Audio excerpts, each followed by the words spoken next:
Welcome to Topics with Indu and Sneha, a podcast of The Turtle. Indu is a mom, an educator and scholar, and a lifelong New Yorker.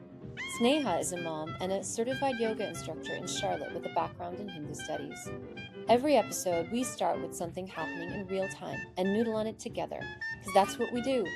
Our conversations draw on our research and our lives, and sometimes we stumble into new aha moments. These aren't polished takes, they're real conversations. We're two Hindu American women making sense of a chaotic world. If you've been looking for a Hindu American feminine perspective on what's happening around us, this might be your kind of podcast. So grab your chai and join us. Hey, Hello. how's it going? Good. How are you? Good. So we're going to dive right in because that's what we do. So you pinged me that you wanted to talk about sadhana, which is something that you and I talk about all the time in various contexts. And naturally, as soon as you did that, this clip shows up on my phone. And it's an about a year-old interview that Jonathan Haidt, the author of The Coddling of the American Mind, and then his follow-up book, The Anxious Generation, did on The Daily Show. And this was, I think, about the second book. And in the clip, he's talking about just data that children who grow up in religious families are happier and significantly less anxious than children who grow up in families that don't have that religious anchor, that are atheist or secular. And it's interesting because first of all, he declares himself an atheist. And he says it's not impossible to reduce the anxiety or to provide that stability. And he uses a really interesting metaphor. He said it's like trying to grow a plant in the air. It's impossible, Yeah. right? Because you don't have anywhere for the roots to establish. And so it's really, really hard to do. And he's like, it's not impossible to do that, but you're making your life that much harder by not having that. And I thought it was interesting because I think that's the way that you and I talk about sadhana. That metaphor would apply to how we think about sadhana because we think of it as spiritual discipline and an establishment of something in the self. He's talking about it in community and then the impact in self. So anyway, I thought that was really interesting. I thought it would be a cool jumping off point for our conversation. Yeah. I think that's a great example of what I was thinking about because you'd mentioned sadhana last week.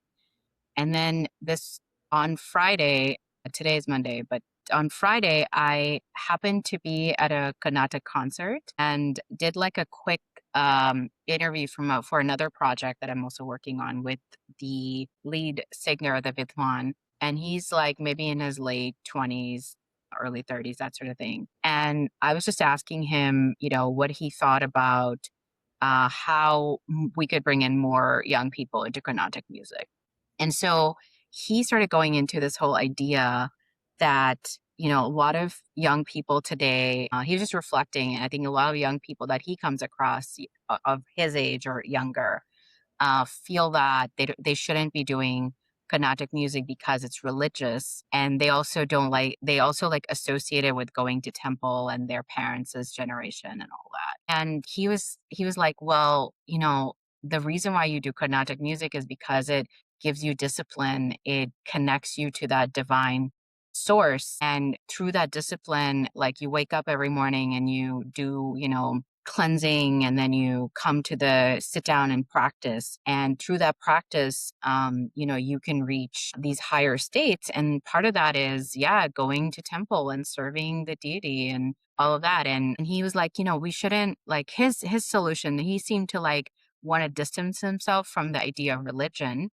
He's like, well, we want to say that this is spiritual and this is and not religious. I hear that a lot from Hindu American folks, from like starting in like the millennial generation down to the youngest generations now, that they don't like associate with religion, and they don't, they find that they want a different path than their parents. And even though their parents continue to encourage them to like do things like go to temple, and they find that to be like too religious. So I thought we would like talk about sadhana in the context of religion, but also generally sadhana and why that is important for the world. As I think you've brought in Jonathan Haidt's work and all that. Yeah, it's interesting, this idea of practice and discipline and spirituality versus religion. You take something that if you take a process like discipline and we think of it in the space of learning an instrument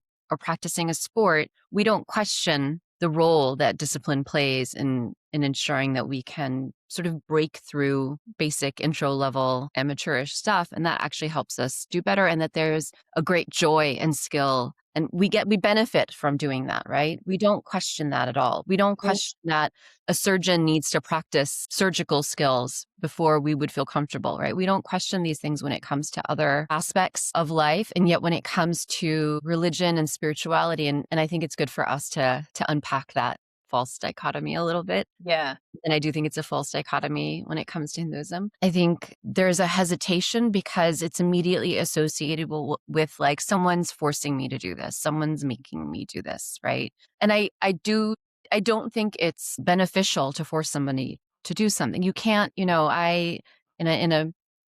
in this life, but in a previous iteration version of my career in this life, I was someone who coordinated research on meditation in schools. And interestingly, in order to get certified as like a vendor to get funding from the district, one of the requirements is that we were, a validated program. And part of that was a randomized controlled trial. And you can't conduct a randomized controlled trial on something like yoga and meditation because you can't force someone to meditate and you can't prevent someone from meditating. And when some people in a building are meditating, it benefits everyone in the building. So it's really hard, and then there's the ethical aspect of it too, which is that if someone let's say you did it by school, if someone in the control school asked for a meditation practice, our teachers couldn't ethically deny that to them. And so, there are various workarounds, but I think the point is that it presents an interesting and helpful conundrum and something for us to internalize as a community, which is, yes, you establish certain things in children's lives early on because those habits, like brushing your teeth, like taking a shower, all of these things are important things for them to establish. But at some point, as we were discussing last week, the model of teaching or transferring of skills or ideas is that I do, we do, you do. Eventually, you're transferring that over to your children. And at that point, it's their life, it's their path, it's their karma.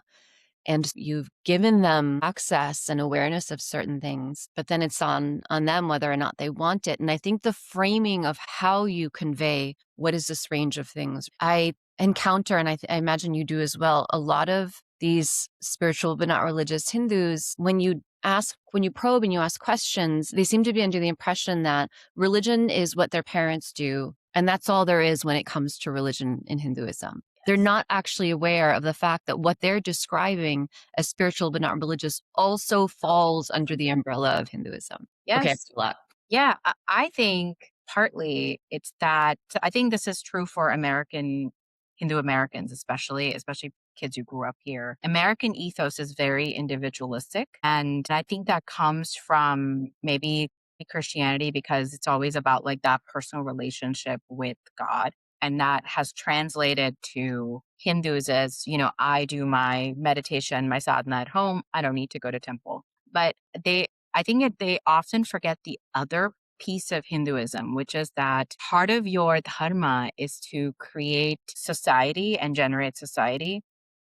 And one of the functions of temple is to create like that community of practice where you consistently go. And then the temple also, all the vigrahas, the murtis have like prana pratishta. So the essence, the chaitanya of that particular deity actually lives in that murti. And as we continuously worship, we're amplifying that energy, right? So you might not need it. Like you might not need, maybe you have a great practice. Maybe you do Carnatic music or Bharatanatyam or whatever. But because you're participating in that then is there for somebody else, right? Who needs it. So that is also part of the dharma. And, when you come at it from a place of gratitude, it can really enhance the community. And especially right now, we're in a phase where we're a very small community and we're just maybe 2, 3 generations in to living in this country. So we're just forming this like sacred order in this country. So it's so important for us to have these institutions where we are continuously like through energetically reinforcing these things. And what that does is in the real world, that looks like, maybe the temples aren't perfect, maybe the boards aren't perfect. But what that looks like in the real world is then you get to maybe give feedback to the temple. You get to say, hey, maybe you should have some arts programs in these temples. And this is how you can like enhance the community's ability to participate in different things. Maybe you should have different resources. But if you don't participate in it, your sacred order is never built. You're just in your, you can do sadhana individually, but you're not participating in that larger community. I think that gets missed as well. I 100% agree. And this isn't a but. And I will say, we can't expect temples and purohits to take the place of gurus. Yes. And a Yes. lot of what you see is guru rejection. Not like I haven't found my guru or a guru isn't for me, but I don't believe in gurus. And gurus are the people who hold the spiritual society of Hindus together. Yes. And again, when you have a sangha that has a guru, the collective, as you're talking about, with prayer in the temple, the collective sadhana that we do together when we meditate together. I mean, you and I have experienced this when we do our meditation practice together. So there's a multiplier effect, and it's punyam for everyone around us, right? It's not just for us. And so I find these sort of like rational, intellectual folks who are like, well, I'm not religious, I'm spiritual. Interestingly, it seems like a lot of them would rather go like the New Age woo side than the Hindu guru side, even though the New Age woo side like actually just sort of skims off the top in a very superficial way, a bunch of different things and cobbles them together, again, trying to grow a plant in the air without any real roots. And it's just sort of like this random collection of words and ideas that like seem true, but aren't actually, I don't know. I'm not really sure what any of that stuff actually means. It's very light without getting any depth. And I think that's really where I think a lot of Hindus like who are, practicing regularly or come from families where, during like pujas, we always have the kathas part of it, right? And that's when you get to like question the elders. But the elders enjoy it. They love it. Like they're like, that's when you ask, oh, why did Ganesha have to be killed? Those sort of questions come up. And so we've just done this, like, going to temple and then doing puja and getting katha and then having those cyclical interactions with elders and even purohits. You can ask them, like, when my mom invites like a purohit after he's done with the main puja and he's doing katha, you can ask him questions. And so it really builds that life world of like connectivity. And so you get depth without like being preachy. I don't know how to describe it. Yeah. It just creates all these like little opportunities to get like your questions answered, or your elder will say something, or your sibling might say something, and then you like contemplate on it. And that aspect of sadhana is like so important, I think, and sangha and guru, because gurus like can really provide that clarification in like satsang, for example, when our Guru takes questions. And then you like, yeah, think about that. And then you might go into satsang and go to like sing bhajans, and then you're having dinner. And then like, Gurudev said this, or something comes up, and you're like, remember Gurudev said this. Like, so those opportunities as part of sadhana are not realized when you're just taking it up in a small, like, personal meditation, right? Right. So we're saying that sadhana without sangha and without seva Without seva, yes. are So incomplete. important. They need each other, right? Like Yeah. even what you're describing about participating in the collective, a part of that is seva, right? You're doing it not because you're getting anything out of it, but because you're participating in the whole. Yeah. So there's something like very hyper individualistic about the sort of new age trendy aspect of spiritual but not religious, but the actual spiritual and religious Hindu, right? That entire vast array of possibility for the Hindu seeker wherever they are. I think it's just a lack of like awareness about what the entire range of possibility is. Let's talk about sadhana though, because I think there are so many different ways that people understand what that term is, what that word even means, what that concept is. Yeah. Yeah. So in your experience, how did your understanding of sadhana evolve over time? Think actually I was an atheist and then for like over a decade. So, and then, I just went through some emotional things and I just needed some solution to these things so that I could like function, right? So then I turned to yoga because somebody just was like, oh, just do yoga, it'll help you calm down. And then I started doing yoga, but then again, I went through that individualistic, I'm just going to do my yoga in my space and, maybe I'll go to the studio or something. But I quickly realized that actually I wasn't like, I had so many questions. And then I sensed that when I would talk to people, they would be like, why are you asking all this? Like that was one of the responses because mostly they weren't Hindus. They were, yoga studio people. And the other maybe aspect was I would sense that I was getting the wrong answer because I'd grown up in a Hindu household and I had like a reference point. So they would just be interpreting my questions. I can't think of a really good example, but okay. So I think this whole question about, what yoga is in my household, like growing up, it would be like, it would be emphasized like the societal values would be, you should, take care of your grandmother, you should listen to elders, you should be patient, ahimsa is in speech, not just in like actions. But in a studio, what I would come across was like ahimsa is vegetarianism or veganism, right? And so it would be like a reduction of it. And then I would sense that something was wrong. So that's like probably the first like inkling that I needed something deeper. And so then I think you were the one who recommended Art of Living. So, and then I really started connecting with what Gurudev was saying. It was so easy to understand what he was saying, but it was so deep that I immediately understood it. And then I think the whole process of going through like a master's in Hindu studies from there and really understanding like the relationality. I think I had a great professor, Dr. Joydeep Bakshi, and his focus was like he was kind of talking about Rita and Dharma and aspects of society. And so I put those things together. I'm like, okay, these things are not. You're not just doing your sky breath meditation. You're going to Sangha. You're going to temple. And yes, maybe temple, you didn't feel like going to temple that day. But if you didn't go, you didn't have all these little interactions. You didn't, you know, participate in like reinforcing or participating like giving your energy into reinforcing like the subtle body of the deity, and that has an effect on maybe the whole society, right? So then like feeling this responsibility of like actually having rita. Yeah, I think that it wasn't like one thing, but it was maybe it's such a long answer. No, I mean, I think it is a long answer for all of us, right?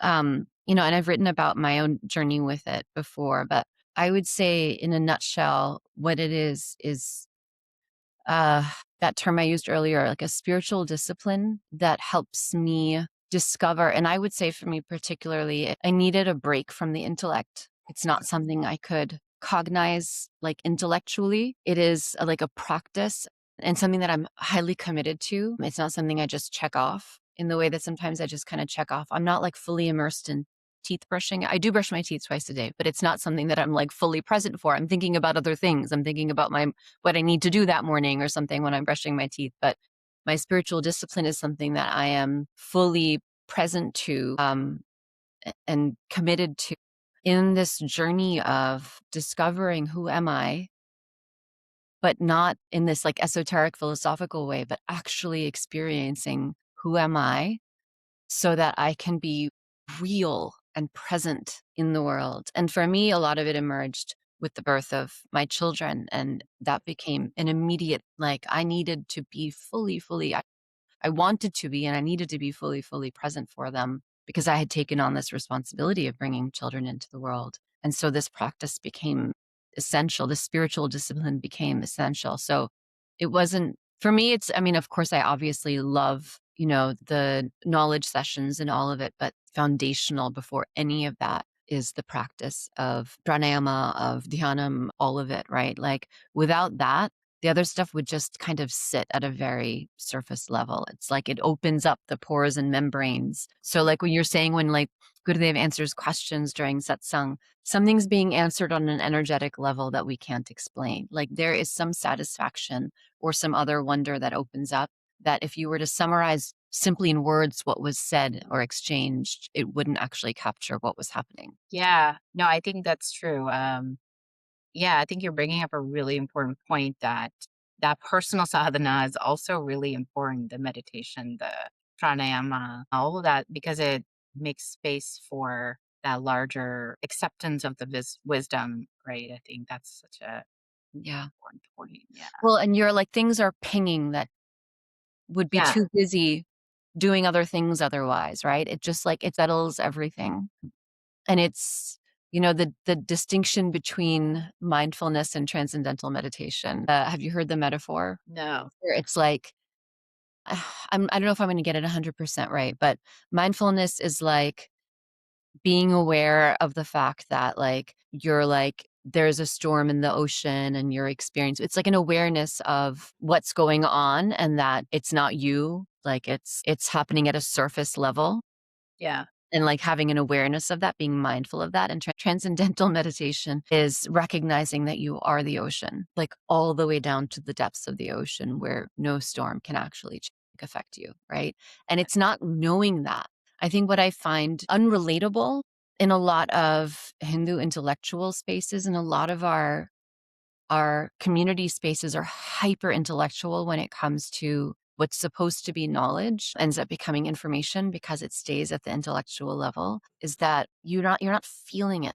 Like it's not an experience of it. It's an exchange of memorized verses, but it's not an experience of it. And I think this sort of like awareness of this distinction, like I became hyper aware of it when I was a doctoral student because those spaces are so hyper intellectual. And I saw everywhere around me that there's just a lot of misery when you're just hyper intellectual. And there's a lot of ego. There's a lot of ego Yeah. when you're just hyper intellectual, when you associate with being hyper intellectual. And then, of course, the performance of humility. And I think we see that in the community as well. I'm just going to say it, We do right? a lot. I think what is the phrase I really like that Gurudev always uses? It's like the head to heart is not there. It's all head, no heart. Yeah, and like awareness of what's happening. Like Yeah. when someone asks a question, it's not just a question, right? Like something is happening that compelled them to share something about themselves. And just for me, sadhana is not just that who am I, but like it increases that social awareness. And yet when I sort of try to understand what other people's concepts of sadhana are, and I'm not being judgmental here, this is just an observation. What I hear back often is it's not sadhana. I'm not saying that it's not, but it feels like things like recitation or memorization or these things that kind of give a feeling of rajas. Yeah. It doesn't feel like that sattva is like emerging in people. And I think especially in these times, in this unfortunately just very beginning of Kali Yuga where things are already quite cuckoo bananas. Rajas is our North Star. Yeah. And like awareness of like, okay, what's happening to my system? Is this sadhana cooling me down right now? What is it that I need right now? I I'm sick and I need something to heat me up and to get me moving. Like even that self-awareness of like what is, as opposed to like, I'm a good Hindu girl or I'm a good Hindu boy and I memorize these things and I can say them over and over again. That will please like that's not relatable. I get why people want to move away from that. Yeah. Yeah. I think maybe you're bringing up a really good point that actually not all the sadhana that is recommended is always the right sadhana. And maybe some of these folks who are kind of like, I'm spiritual but not religious are experiencing that and they don't understand the full scope of things, but maybe they're sensing it in their body that there's something about the way that maybe their parents are telling them to do sadhana by like memorizing all the shlokas in the Bhagavad Gita is not exactly the right way of engaging. Um, yeah, and it's producing like rajas. I'm such a good boy. I like memorized all the Yeah. things. Which is not to say, like, of course we should study the Bhagavad Gita. This is not, Yeah, we're not saying that at all, but I think that's a different enterprise maybe than what we're discussing. yeah, It's not a instead of, it's you know, yeah. I think there's a difference, right? When like a student in a gurukul is memorizing the Vedas, there's a particular way that that's done in that space with a lot of like love and, encouragement.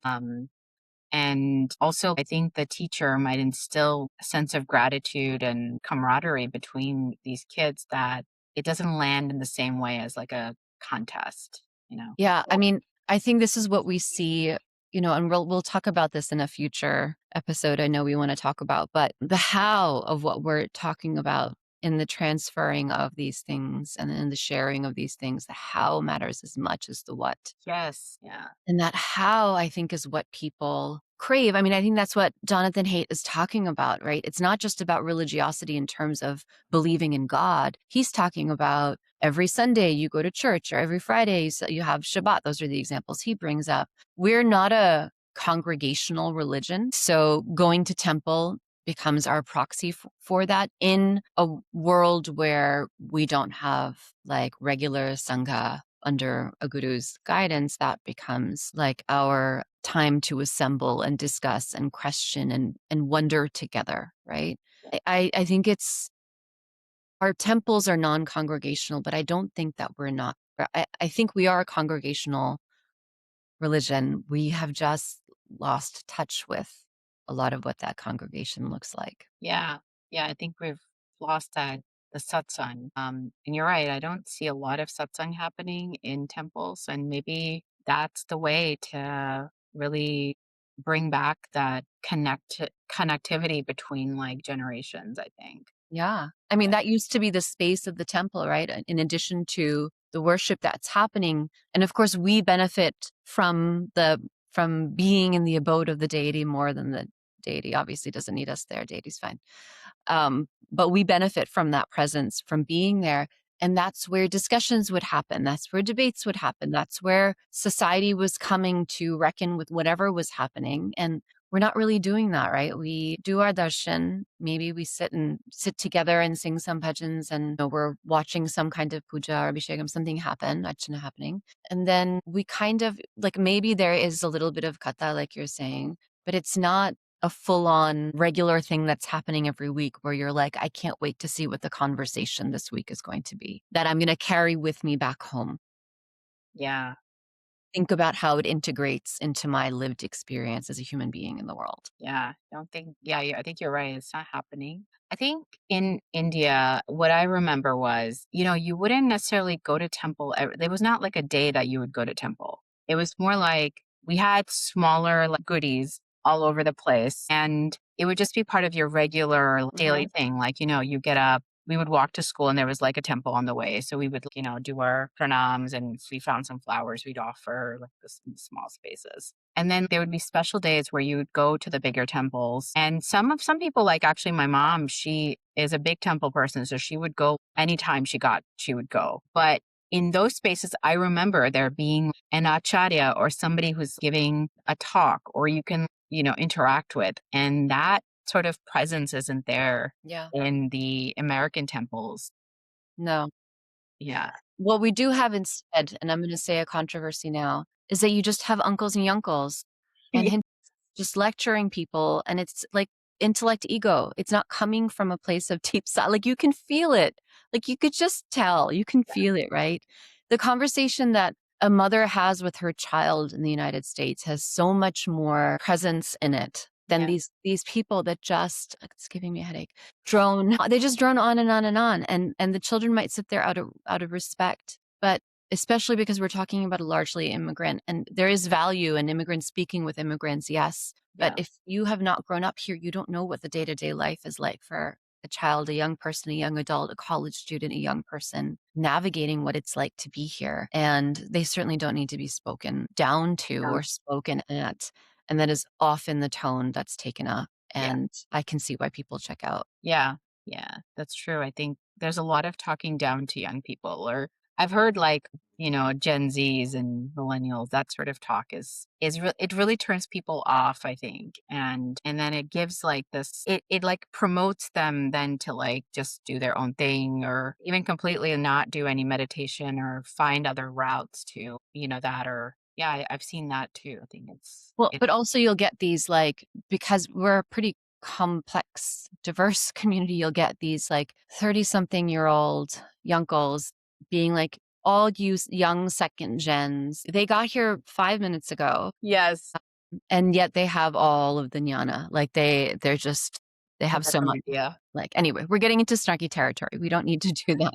I think it's good to identify what would be amazing, which would be spaces where there could be actual sadhana and satsang combined. And it wouldn't, of course, I think you and I gravitate towards ones that reflect our particular sampradaya, our guru. But there could be sort of non-denominational ones as well. But I think having clarity around even finding your sadhana and what is the range of possibility for sadhana, right? Because some people, they think that it's like apart from like a japa meditation type thing or chanting of some shloka or whatever, like they don't know of any other possibility beyond that. And making the connection between yoga and sadhana, even though to us it's so obvious, a lot of people don't make that connection. Yeah, puja and yoga, there's no, like, people will say, oh, I do puja, I don't do yoga. Like, I've actually heard people say that. Like the understanding of yoga largely is a westernized understanding of yoga, right? And everyone, bear in mind, we're saying yoga, not yog, not yoga. We're saying yoga. Yeah, Like the Sanskrit word. not, yeah, anyway. That the full range, the 8 limbs of yoga are not like internalized as like to me, it's such an obvious, easy way of engaging in the world as a Hindu. It's like, it's our field guide for sure, because it's like how to navigate your own mind in this cray-cray world that we live in, surrounded by a range of personalities, of which we are one. And that's like, what's more practical than that? Yeah. And yet sadhana is often interpreted and seen as performance of religiosity. And I can see why that's a turnoff. Yeah. Yeah, I think that is there, and it is. I think there needs to be some, I don't know, forgiveness for some of the bad behavior that comes from like the elders and even like the uncles, because I just don't think that they've received the same. Like, I think American education actually is really good at teaching you how to engage with people. And from a very young age, I see that with my daughter. They spend a lot of time, like they'll have metrics on how they engage. Like they'll say, oh, does she relate? Can she work with students? Does she, explain herself well? Like, these are things that the teachers are actively teaching in class. And so I just don't think that that has happened in the first generation that immigrated from India. So I wonder if part of this journey is also like just having a little grace and understanding like that's their thing and they're caught up in their own thing. And I can understand the value of sadhana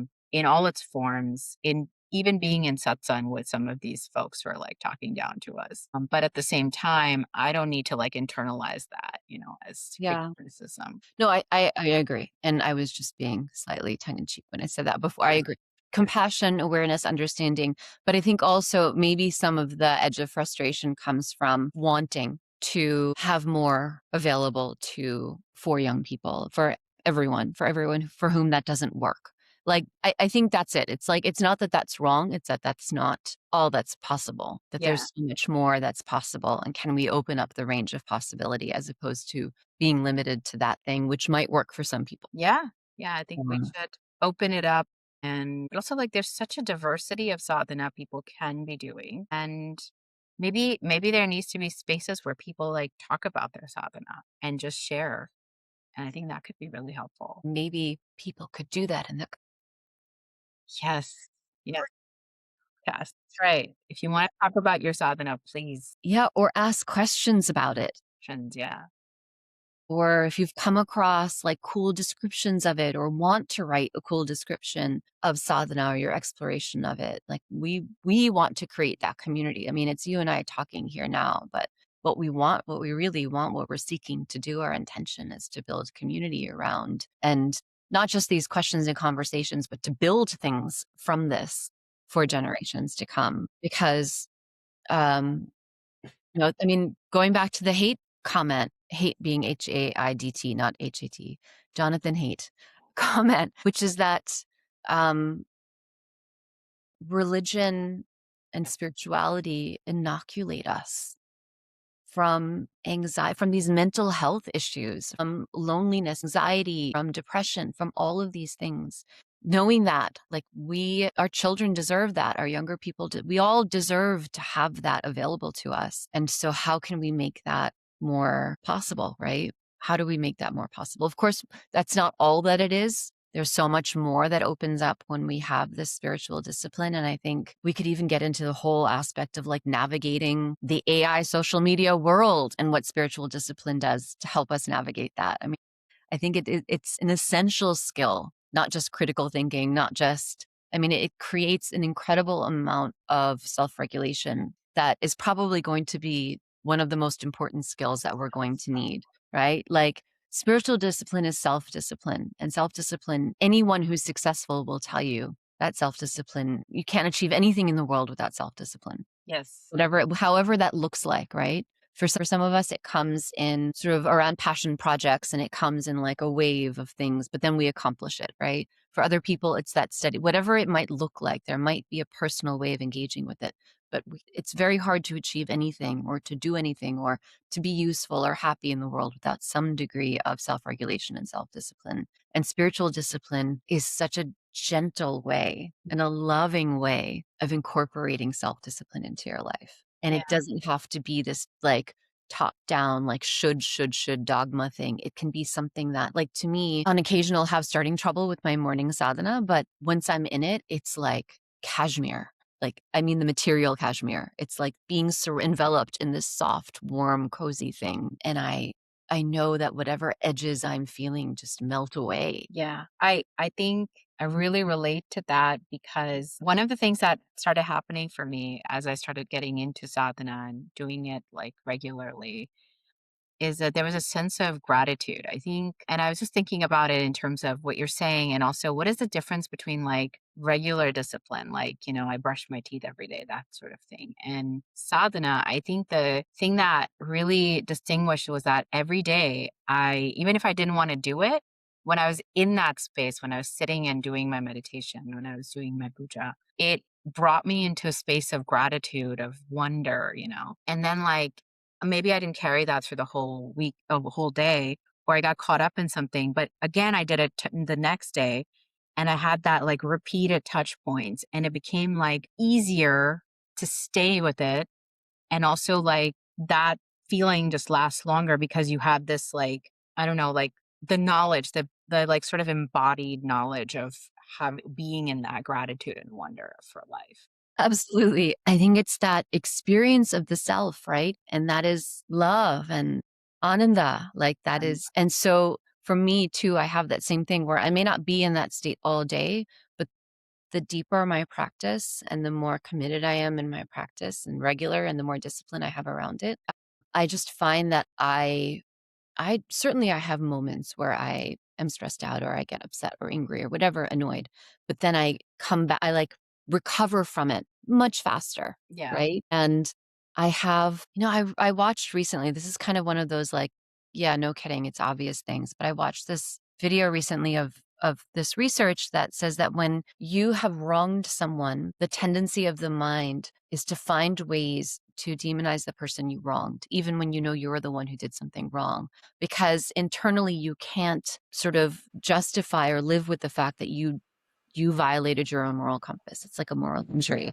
And so you find ways to retell the story of what happened so that the other person is actually the person that deserved it. And you only did it because they XYZ. And you might even fabricate or whatever it might be. But deep, deep inside, actually, I'm the one who made the mistake. Like, whatever their things are, they still didn't just. And so I find that this practice gives me like that actual humility to own up to my actions, to own up to when I make mistakes in the world. So it's not just about like sort of feelings of like la-di-da, everything's amazing, spiritual bypass. It's the exact opposite. It's the opposite of spiritual bypass, which is, I'm going to be okay if I own up to this, and I'm probably not going to be okay if I don't. And so it just creates this integrity internally, but also this integrity in how we're engaging in the world. Does it mean that I'm like a perfect person? Not at all. Wow. I think that's so powerful. Like, sadhana brings you into integrity.